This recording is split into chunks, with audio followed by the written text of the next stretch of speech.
The cheapest kind of grace is the kind of grace that says, as long as I do the right thing for me, that's like my personal piety. Right. That and this is actually not a part of the message of Christianity really at all. This idea, it's quite the opposite. That like if Christianity, he's saying Christianity should be about me being able to give to somebody else, to help somebody else, so I can help my personal Yeah. piety, Yeah.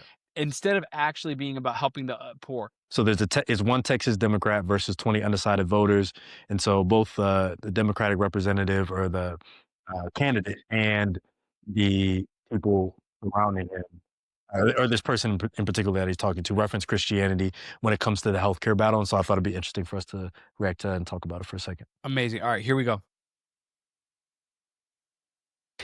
I think all of these ancient wisdom traditions are hitting on the same truth, which is that we're interconnected, that what impacts any of us directly impacts all of us indirectly. We are a social species. We rise and fall together. And I think that's particularly true in healthcare and food assistance, because the Republicans in DC are trying to raise premiums on some Americans. That will end up raising premiums on all of us. Right now, they're cutting food assistance for hungry kids and working parents. That's going to end up raising grocery prices for all of us. And so they may think that they're just attacking some Americans, but in fact, they're attacking all Americans. I want to focus on the religious aspect because Sure. I agree. Yeah. Have a very Christian background. Yeah.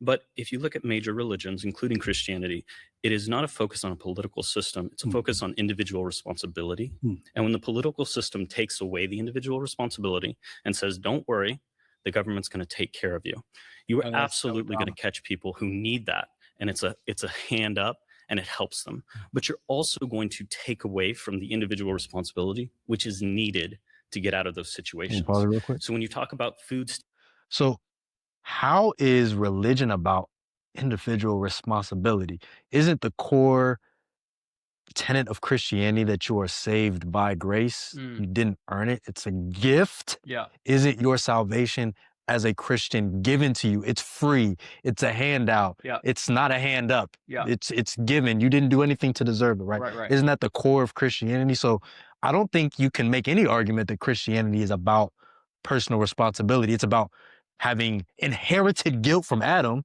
Like you're guilty because of what somebody else did, and you're saved because of what somebody else did. At least in my tradition, right? Yeah. And it probably in his Bad tradition. theology, but he almost certainly. Yeah, I was gonna say, like, I don't think that's all Christians, but I think that's the tradition he's coming from. Sure. Yeah.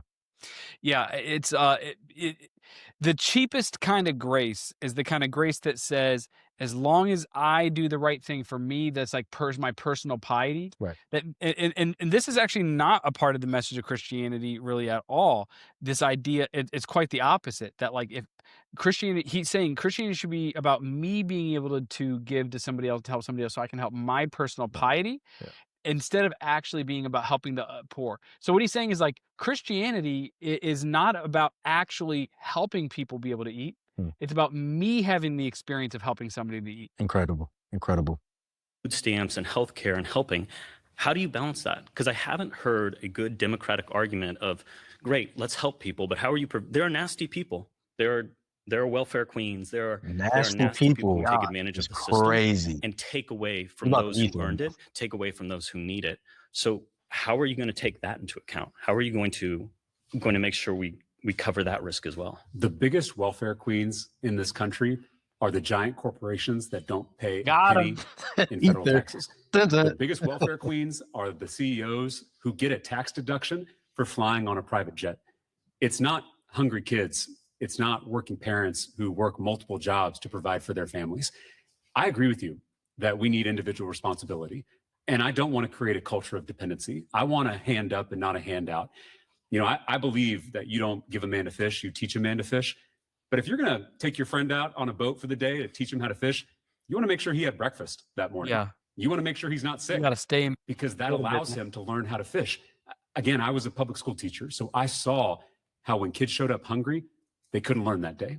Even my brightest students, even my hardest working students couldn't succeed, couldn't pull themselves up by their bootstraps when they didn't have boots. They don't have boots. That's what I'm trying to fix in this country. We don't want dependency. We want to reward hard work. And I think that should apply to those billionaires, not just working people. Absolutely. I'm going to push back. Yeah, so please. I agree with a lot of what you said. Before we listen to whatever dumb thing this dude's about to say, I mean, that's it. Like, how is somebody supposed to pull themselves up by boots until you give them boots? You know what I Absolutely. mean? I've never understood that. I think Dr. King actually even critiqued that that little piece right there. But I love that he got him with that point, because that's the truth. Like, the biggest welfare queens are the corporations we give all this money to. Yeah. Look at Google. Google started because of a government grant. The public funded them to be able to begin. Then they privatized all the profits. Yeah. All these big corporations. Elon Musk exists because the Obama administration gave him billions of dollars to do a Tesla buyout and run Tesla. We give them all of this government money, and then they privatize all of the profits. It's almost like rich people get the halo effect, because he was demonizing poor people who, quote unquote, take advantage of the system, calling them welfare queens. He's going to have some other pejoratives for them here in a minute, sort of like Donald Trump does. But the corporations are wasting exponentially more money, not just in the fact that we don't need to give them the money, but it's in the fact that they're doing stock buybacks, they're wasting funds, they're doing black projects and things. They're just not using the money the way it was intended to be used, and it's not benefiting us. Right. But he has vitriol for the people who are poor. I think part of it is racism. I think part of it is indoctrination. Who comes into your mind's eye when you're thinking about a welfare queen? Who comes into your mind's eye when you're thinking about people who are taking advantage of the system? Honestly, the question that I have for this man is, why do you care so much? If someone takes advantage of the system, that's going to happen. What's the trade-off? Would you rather have some people be taking advantage of the system, but everyone has healthcare, everyone has food assistance, nobody is homeless on the street? If somebody takes advantage of that system, I don't give a shit. What I do care about is billions of dollars being wasted from government spending, and it's not actually benefiting us at all. You're just helping a corporation get rich. So why are we not looking at it from that perspective? Billions of dollars going to Eric Prince. Yeah. You said. Yeah. But the issue is, how do you prevent people from taking advantage of the system? And I'm not going to say that, like, we would agree that in any kind of welfare system or any kind of aid, you have a population of people who need it, who use it to better themselves and better those around you. You also have a population of those who abuse it. And because it's there, it's harmful. Oh, so he's not pushing back. He's just ignoring everything he said and asking the same question again. Them because they're uninspired to live up to their potential, and it's harmful to everyone else because they're a leach on society. And we could, I think, generally we would disagree on the Elon Musk is a leech. Of how much is this group and how much is your landlord is a landlord. Like, we need to channel our frustration into the right places. If you're mad about somebody wasting $100 when they go to the store or food stamps, why aren't you mad about someone wasting $1 billion just to put money in their own pocket? Yeah, this dude's pissed that some little kid got some little Debbie brownies. They don't give a crap that, some billionaire just bought their 12th home that they're never going to see. Which is that group. That's okay. But how do we prevent this group from taking advantage, not only of those of us who are hardworking and make a good amount of money, but those that really need the aid, who get a bad reputation because of these shitheads over here? Okay, pause here. So have you read Jonathan Haidt's The Righteous Mind? No. So he, in that book, makes an argument that people on the right have more moral taste buds than people on the left. He says that people on the left usually see harm and not harm as like the thing that they see everything through, like all moral issues through. Does it hurt somebody or not? And he says people on the right have this idea of moral disgust as one of the additional taste buds that people on the left don't have as much. I don't think that's true. I think people on the left have disgust, but they have disgust at things like corporations wasting money, as people like Elon Musk who are greedy, I would say greedy bastards, who are taking funds and using it to do things like pollute the air in Memphis. Right. We have disgust for those people. So disgust is not the issue between the right and the left. It's the fact that people like this gentleman have disgust for people because of their race and because they're poor. You have disgust for poor people just because they're poor. And I don't understand why that is, and maybe there's not a logical reason for it. Maybe because you're afraid of being poor, if we're gonna psychoanalyze it, but I don't know. What do you think that is? Like, there's this disgust for vulnerable people and not disgust for the powerful. Yeah, well, I mean, let him lose his job and need to get on food stamps, because I've seen a lot of people that have talked the same kind of talk he's talking right now, family members that have then now they're the ones on food stamps. You know what I mean? And guess what? It actually doesn't change the way they talk. They're still disgusted. Yeah. Are they must be disgusted with themselves. No, and they're that's not. they're not. I mean, maybe I internally, mean, but somebody like, is, yeah. yeah, you know, like, but like to them, it just kind of goes to show that it's actually just racism and Yeah. classism against different types of people. Even if you're in that class, you still see yourself as not in that Yeah. class. Yeah, because with capitalism is always like the belief that like your big break is about to Yeah, come. So absolutely. yeah, I might be getting these food stamps like them, but I'm not really like them. You Yeah. know?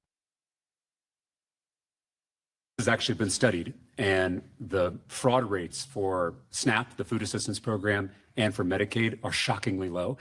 And what happens here is the corporate media, they try to pick out some rare case and they blow it up, they sensationalize it because they want to discredit these programs, because they don't want tax dollars going to help feed hungry kids. They want tax dollars going to billionaires that own the media so that they can get even more wealth. I wanted to go back to something you said, because we're both people of faith, both Christians, it sounds like. I completely agree with you that everyone has a personal moral responsibility to do right, to do good, to better themselves. But I'll also just say we also have a responsibility to our neighbors, to our community.